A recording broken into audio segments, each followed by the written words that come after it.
नरेंद्र मोदी का कहना सही है कि धर्म ध्वजा केवल एक ध्वज नहीं, यह भारतीय सभ्यता के पुनर्जागरण का एक ध्वज है। यह भारत की सांस्कृतिक चेतना का उत्कर्ष है।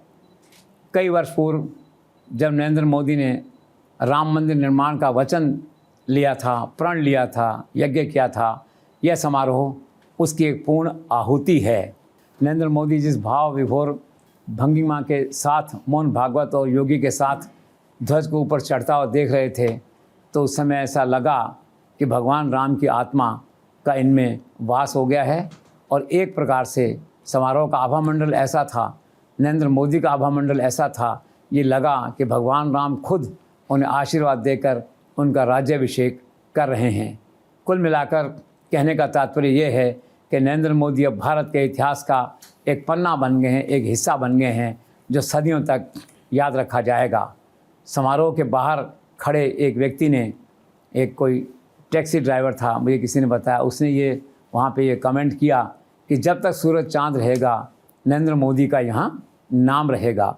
इसी प्रकार से एक दूसरी टिप्पणी ये आई वहाँ से, जिस प्रकार से सारे संसार के कण कण में राम हैं, उसी तरह से भारत के कण कण में नरेंद्र मोदी छाए हुए हैं।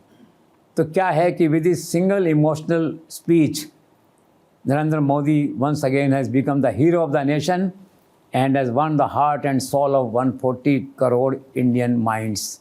शुरू से ही मेरा मानना रहा है कि नरेंद्र मोदी मूलतः एक साधु, एक संत, एक फ़कीर, एक आध्यात्मिक गुरु, धर्म गुरु रहे हैं। और इस बार ऐसा लगता है कि भगवान राम ने उन्हें जो काम सौंप के यहाँ भेजा था, पहले कह चुके हैं कि शायद इस काम के लिए भगवान ने मुझे भेजा है, तो श्री राम ने जो जिम्मेदारी उनको सौंपी थी, उस जिम्मेदारी को उन्होंने पूरा किया। आज सारा राष्ट्र उनके प्रति कृतज्ञ है, भाव विभोर है। इस समारोह की झलकियाँ टीवी चैनल्स पर देखकर सारा देश रोमांचित था और सारे देश की ज़ुबान पे एक ही नाम था और वो नाम था नरेंद्र मोदी का।